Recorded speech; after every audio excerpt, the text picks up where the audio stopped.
자, 첫 번째 가볼까요? 자, 신지, 심경 고백입니다. 자, 결혼을 앞두고 정말 많은 설왕설래, 갑론을박을 낳았던 가수 신지 씨. 오늘 한 라디오에 직접 출연해서요, 입장을 밝혔습니다. 먼저 그 내용 들어보시죠. 일단 너무 많은 분들께서 네. 염려를 해주시고 우려를 해주셔서 사랑하니까. 그래도 제가 27년 동안 정말 많은 분들께 사랑을 받고 있었구나. 꼭 책임감을 가지고 그쵸. 행동을 해야 되겠구나라고 예. 생각했고 오히려 죄송스러운 마음이었어요. 너무 예, 많은 분들께 예. 피로감을 드린 것 같아서. 아, 네, 예, 충분히 여러분들의 염려와 우려를 인지하고 있고 예, 예. 이해하고 있습니다. 차라리 염려 있고 나중에. 자, 일단 팬들의 염려 잘 알고 있고, 감사하다. 내가 이렇게 사랑을 받았구나. 그래도 내 선택에 번복은 없다 같습니다. 네, 코요태 신지 씨와 가수 문원 씨는 내년에 결혼을 앞두고 논란에 휩싸였었는데요. 최근 신지 씨가 코요태 멤버들에게 문원을 소개하는 모습을 담은 유튜브 영상에서 의혹이 불거졌었습니다. 그리고 오늘 오전에 신지 씨는 KBS 쿨 FM 박명수의 라디오쇼에서 백가와 함께 출연해서 또 한 번 직접 심경을 밝혔습니다. 이번 일을 겪으면서 27년 동안 많은 사랑을 받았구나 느꼈다며 많은 분들에게 피로감을 드린 것 같아 죄송하다. 더 책임감 있게 즐거운 모습을 많이 보여드리겠다고 전했고요. 또 백가 씨는 유튜브 영상에서 문원 씨의 자녀 소식에 당황스러워하면서 급하게 화장실에 가는 모습을 보이기도 했었는데 반대 여론에 대해서는 옆에서 지켜보면서 마음이 편치 않다면서 지금은 응원한다 이런 이야기를 전하기도 했습니다. 박명수 씨도 신지를 믿는다며 선택이 옳았다는 걸 보여달라고 응원하기도 했습니다. 아니, 박 변호사님이 며칠 전에 사건반장에서도 개인적으로 신지 씨 잘 아신다면서 워낙 현명해서 알아서 잘 판단해 내린 결정일 거다 이렇게 하셨는데 예상이 맞았습니다. 네, 자 어제 저녁에 자신의 SNS에 이제 글을 올렸는데 시간이 걸린 이유는 의혹이나 이런 것들을 확인하는 그런 시간이 좀 걸렸다고 합니다. 문제됐던 게 예를 들어서 그 이혼하는 과정 그리고 문원 씨의 어떤 그 괴롭힘이라든지 이런 사유들 이 사실 얘기를 좀 했어요. 문원 씨 동창하고 또 군복무 함께한 후임이나 전 아내한테 등 당사자 확인을 다 거쳤다고 하고요. 어허. 다 아님을 확인했다고 합니다. 특히 전 부인 같은 경우는 두 사람이 행복하기를 응원한다라는 메시지도 뜻을 좀 전해왔다고 하는 걸 봤을 때는 신지 씨가 잘 결정해서 할 것이다. 신지 씨의 선택 옳았다는 것을 이제 믿어야 될 것 같습니다. 그렇군요. 예, 알겠습니다. 자, 다음 이어가죠. 유죄받은 솔로들. 연예 리얼리티 프로그램 나는 솔로 저희도 몇 번 이 출연자들 문제로 전해드린 적이 있었죠.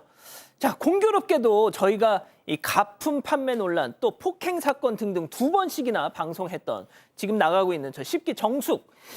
그런데 저분이 SNS에 근황을 전했던데 이제는 근신하겠습니다라는 내용이었을까요? 네, 아니었는데요. 최근 나는 솔로 10기 출연자 정숙이 폭행 혐의로 벌금형을 선고받았습니다. 정숙은 지난해 한 남성의 뺨을 때리고 휴대전화를 떨어뜨리는 등 폭행 혐의를 받다가 지난달 법원에서 벌금 700만 원형을 선고받았었는데요. 지난 6월에는 명품 브랜드 가품을 자선 경매로 내놔서 사기 혐의로 피소돼서 사건 반장에서도 전해드린 적이 있었습니다. 그리고 최근 자신의 SNS에서 정숙은 여행을 떠난 근황을 전했는데요. 포항으로 놀러를 간 건데 이 꽃과 음식, 풍경 등을 담은 사진 여러 장과 함께 더는 남을 챙기지 말고 믿지도 말고 그냥 나만 생각하자. 바보같이 또 당하지 말자. 내 마음 같은 사람은 어디에 또 없다. 이렇게 좀 속상한 심경을 전했습니다. 예, 일단 벌금형 유죄 판결을 받았죠. 자, 그런데 또 이분도 정말 화제가 됐던 분이죠. 바로 16기 영숙. 오늘 무슨 뉴스가 나왔던데요? 네, 형사재판을 받았고 벌금 200만 원형이 선고됐습니다.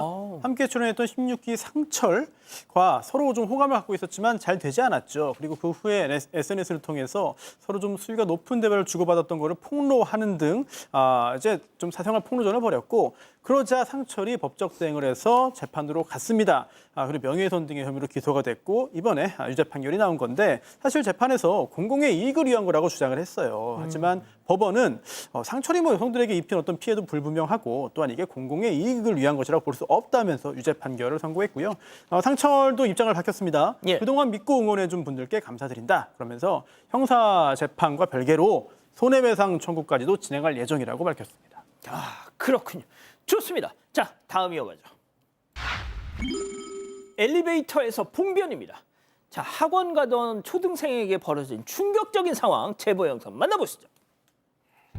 자, 엘리베이터에서 쎄쎄쎄. 자, 그런데 갑자기 천장을 쓱 올려보더니 다시 쎄쎄쎄. 자, 그 순간 바로 천장에서 뭔가가 자, 저 한 아이를 덮칩니다. 아유, 저 떨어지는 상판 모서리에 아이 이마, 아유 세상에 이마를 손을 또 감싸고 괴로운 듯 지금 막 몸을 비트는데요. 엘리베이터 문이 열리자 황급히 다 뛰쳐나갑니다. 그런데 이마 아이고 세상에 어쩌면 좋니 저거 상처 크기만 자그만치 5cm. 아이 얼굴에 혹시 흉이라도 졌으면 어쩝니까? 너무 보기만 해도 저도 이렇게 속상한데 엄마 아빠 마음은 어땠고 본인은 또 얼마나 아팠을까요?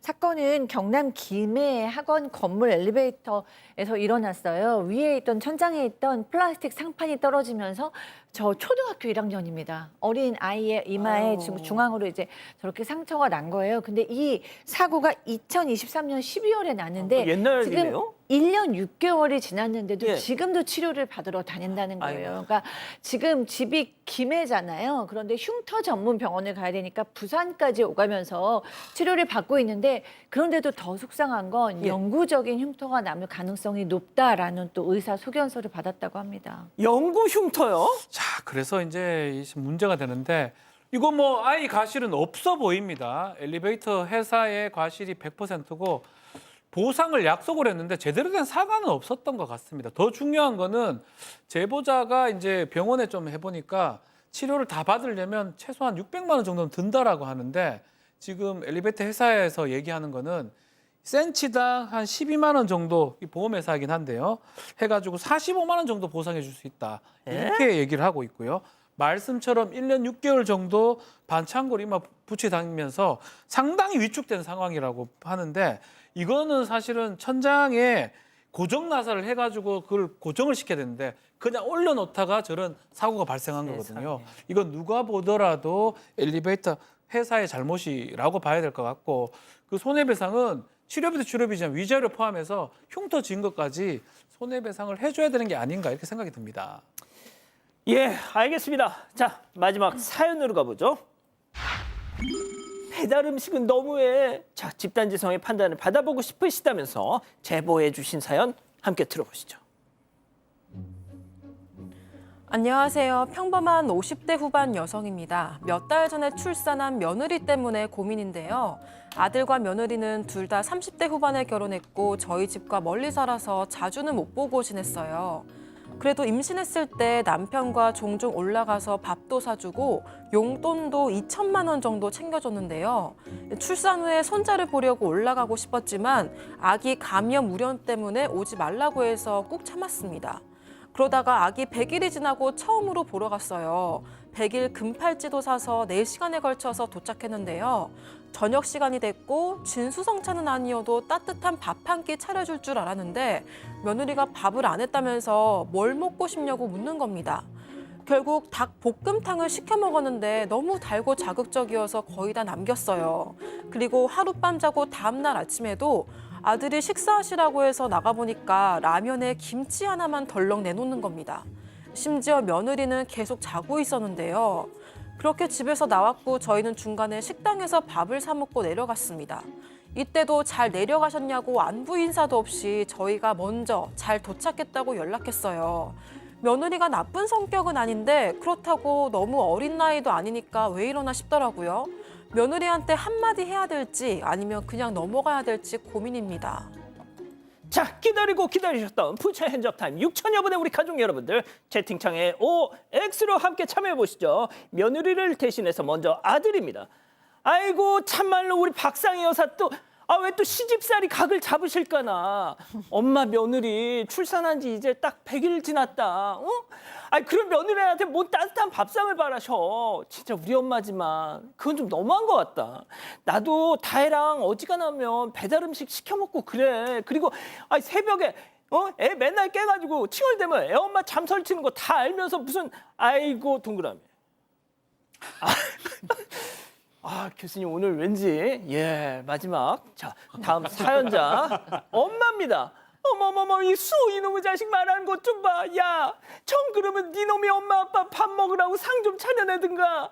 내가 누구들한테 준 용돈만 무려 2천만 원이다 이놈아. 아무리 부모 자식간이라도 가는 게 있으면 오는 게 있어야지. 야, 그리고 할미 할배가 세균맨이냐? 감염 때문에 오지 마.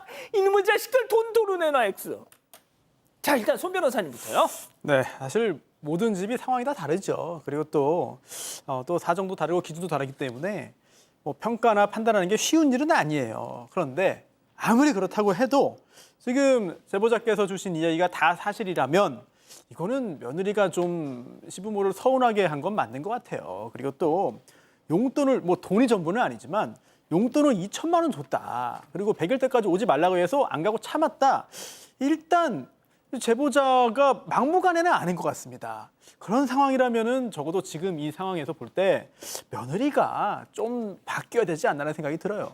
그러니까요, 박 변호사님. 맞습니다. 이건 센스의 문제입니다. 닭볶음탕이 이게 맛있을 가능성이 높지 않거든요. 왜냐하면 오다 보면 그런 것도 있고 만약에 정말 음식을 하기 어렵다면 미리 주문해서 왠지 한 것처럼 할 수 있는 방법들 여러 가지 방법들. 최소한 어떤 걸 시켰어야 될까요? 반찬류를 시켰어요. 반찬류를 시키면 밑반찬류를 시켰으면 사실은 본인이 한 것처럼 보이거든요. 그런 어떤 센스를 좀 발휘했으면 그냥 무시하는 느낌이 드는 그래도 거예요. 요리 하나는 있어야 되지 않습니까? 요리도 한 것처럼 할 수 있는 그런 것들도 있기 때문에 센스를 발휘하는 이 말이에요. 좀 뭐 속이라는 게 아니고. 그래서 그런 부분들이 좀 아쉽고 부모님이나 특히 어머님이 받아들이기에는 무시하는 거 아니냐 이렇게 생각할 가능성이 높은 그런 상황이고요.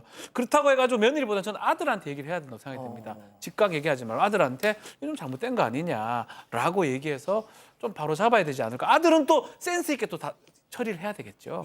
백다희 아나운서. 네, 저도 며느리한테보다는 아들한테 이야기하는 게 조금 더 원활하게 이야기가 될 것 같고, 그리고 대신 두 사람이 너무 좀 육아 때문에 피곤하고 지쳐서 놓친 것도 있을 것 같아요. 그래서 너무 뭐라고 하지 마시고 좀 따뜻한 이야기도 함께 해주시면 어떨까라고 생각을 했습니다. 아유, 박 교수님 또 SNS에 악플 좀 달릴 것 같습니다. 네, 근데 저는 이 어머님의 마음을 이해는 정말 할 수 있어요. 그러니까 뭐 배달 음식이나 라면도 좀 서운하셨겠지만 그보다는 전 그 전에 아이를 너무 보고 싶은데 감염을 핑계로 100일이나 못 오게 한 거, 그리고 정말로 2천만 원이나 주셨으면 너무 많이 주신 거고 막 급할지도 막 이렇게 가져가셨는데도 불구하고 이렇게 라면 끓여주고 전화 한 통 하지 않은 거가 다 괘씸하셨을 것 같아요. 그건 정말 제가 충분히 이해를 합니다. 그런데 마지막 질문이 제가 며느리한테 한마디 해야 될까요? 아닐까요? 였어요. 근데 저는 그 말 한마디 하시는 게 지금 너무 빠르다. 100일은 아닌 것 같다라는 생각이 드는 거예요. 왜냐하면 아이를 낳으면 100일은 정말로 제정신이 아닌 시기거든요. 뭘 해야 되는지 세상에 없던 아기가 그냥 존재해야 한 거예요. 처음 엄마가 된 거잖아요. 그러니까 뭘 해야 될지 모르는 상황일 수 있어요. 아까 얘기하셨듯이 우리 며느리가 이렇게 나쁜 애는 아닌데 이상하다라고 얘기하셨잖아요. 정말 아무것도 모르고 어쩔 줄을 몰라 할 수가 있기 때문에 100일 넘어서 한 돌까지만 참아주시면 어떨까 하는 생각이 그렇군요, 우리 가족 여러분들은요. 네, 민트 오이오님, 100일이면 본인들 먹을 것도 못 먹겠죠. 딸이면 저런 걸 바라셨을까요? 라고 하셨고요. 게으른 애님도 근데 똑같이 서운하게 한 건 아들인 것 같은데 왜 며느리만? 이라고 하셨습니다.